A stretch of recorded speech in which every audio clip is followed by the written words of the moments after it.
20 hidden facts about one of the most underrated westerns ever made. A film that starred one of Hollywood's biggest names, pushed the genre into uncomfortable moral territory, and walked away from awards season without a single nomination, despite being one of 1967's biggest box office hits.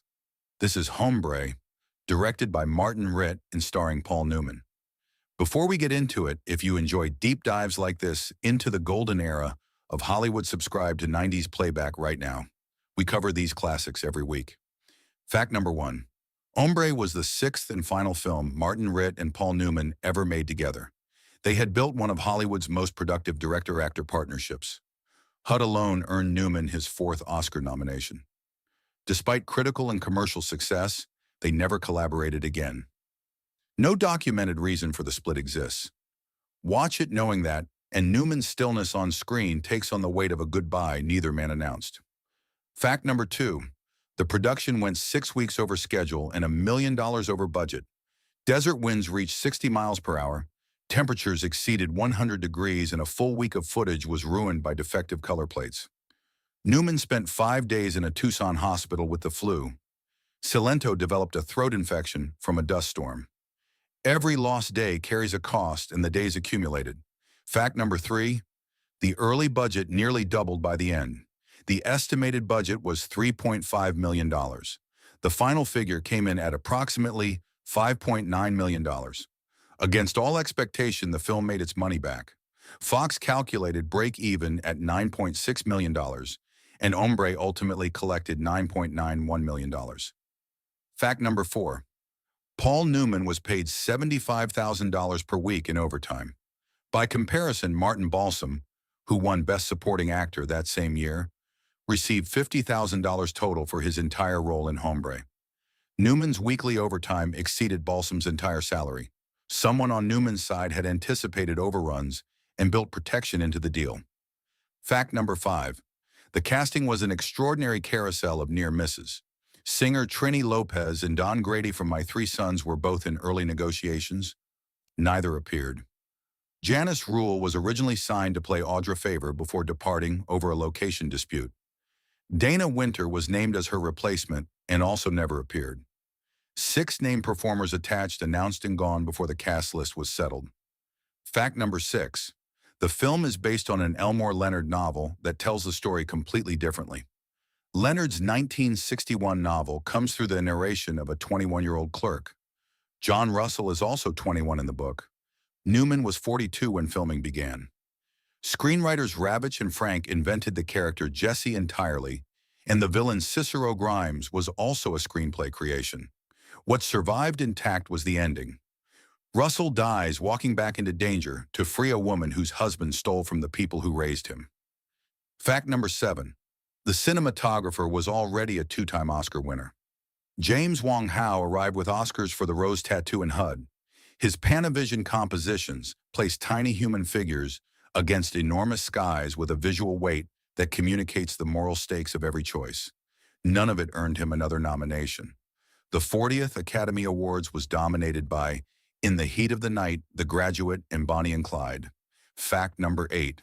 The screenplay was written by the same team that wrote HUD. Irving Ravitch and Harriet Frank Jr. built dialogue that reveals character through what gets left out. The exchange where Audra Favor scoffs that Apaches eat dogs, and Russell tells her that hungry enough she would eat it too, that she would fight for the bones, does not exist in Leonard's novel. Ravitch and Frank wrote it. Fact number 9. David Canary made his theatrical film debut in Hombre. Before Bonanza and All My Children, David Canary walked onto the set for his first theatrical film role. Maggie Bly, who plays Doris Blake, also made her film debut here. 2 performers beginning their screen careers alongside Newman Oscar winner Frederick March and Richard Boone. Fact number 10. Martin Balsam reportedly snuck off set to accept his Academy Award. The 38th Academy Awards took place on April 18, 1966, right in the middle of Hombre's desert shoot. The long-circulated account holds that Balsam slipped away without permission, won the Oscar, and returned to Arizona. Daily Variety confirmed his continued presence on production 9 days after the ceremony. Fact number 11. A camera dolly accident nearly injured the director. A malfunction in the Santa Rita Mountains sent a 300-pound studio lamp toward Martin Ritt. Paul Newman and a crew electrician moved to stop it from striking him. It's a single paragraph in Variety from June 1966 that captures something real about location filmmaking before safety protocols had serious legal weight. Fact number 12. The cast played a charity baseball game to benefit both Tucson and Watts. Proceeds went to a Tucson camp for underprivileged children and two community arts organizations in Watts and Compton. The Watts Rebellion had occurred less than a year before filming. A production working on a film explicitly about racial prejudice channeling charity toward post-Watts community arts organizations was not an accident. Fact number 13. Diane Salento's role was a pure invention and possibly Sean Connery's favorite of her work. Jessie does not appear in Leonard's novel. Ravech and Frank invented her entirely as the film's moral engine. Salento was married to Connery at the time, and according to a long-standing account, Hombre was the film of her career that Connery valued most. She had an Oscar nomination for Tom Jones and a Tony for stage work. Hombre gave her one of her finest hours in a role that didn't exist until two screenwriters decided it needed to. Fact number 14. The film draws directly from John Ford's Stagecoach. Mark Harris described Hombre as essentially a politically updated remake. Disparate passengers forced to confront their assumptions in a setting that offers no exit. Where Stagecoach affirms American myths, Hombre takes those myths apart.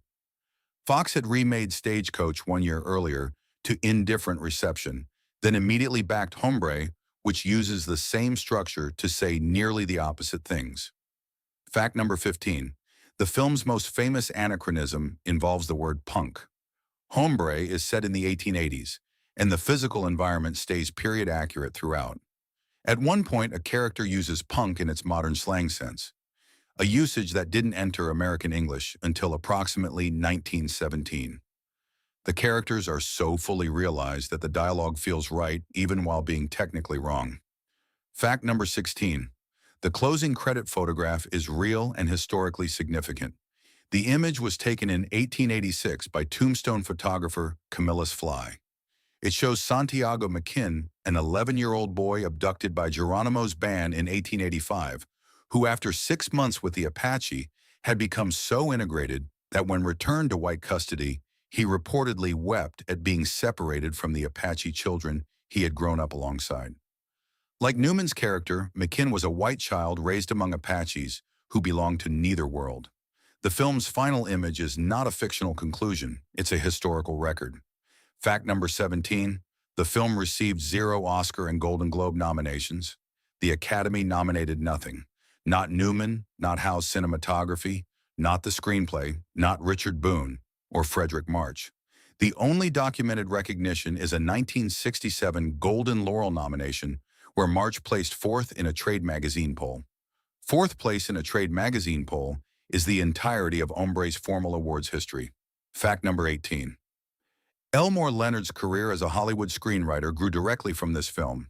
Newman's producing partner John Foreman responded so strongly to Leonard's dialogue that he sought him out for new work. The treatment was never produced but gave Leonard his first sustained engagement with professional screenwriting. From there, the parallel career built through Joe Kidd, Mr. Majestique, and eventually the novels that became Get Shorty Out of Sight and Jackie Brown. A thread runs from all of that back to a producing partner who liked the dialogue in an Arizona Western. Fact number 19. Hombre was released into a year that also gave us Cool Hand Luke. Newman released 2 defining performances in 1967, Hombre in March and Cool Hand Luke in November. Newman in Hombre is the most internally still work he ever committed to film. Newman in Cool Hand Luke is among the most externally alive he ever was. Cool Hand Luke earned his 5th Oscar nomination. Hombre earned him nothing. Alienated heroes rarely win awards. They tend to haunt you instead. Fact number 20. The film's first Blu-ray was limited to 3,000 copies. For most of its home video life, Hombre existed in standard definition that couldn't do justice to Howe's Panavision work. The first Blu-ray came in May 2015 from Twilight Time, deliberately limited to 3,000 units. Now out of print.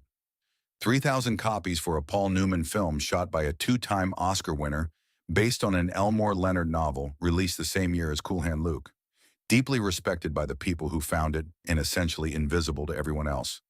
Like this video, drop a comment telling us which fact surprised you most, and subscribe to 90s Playback so you never miss a classic. Tell us which film you want us to cover next.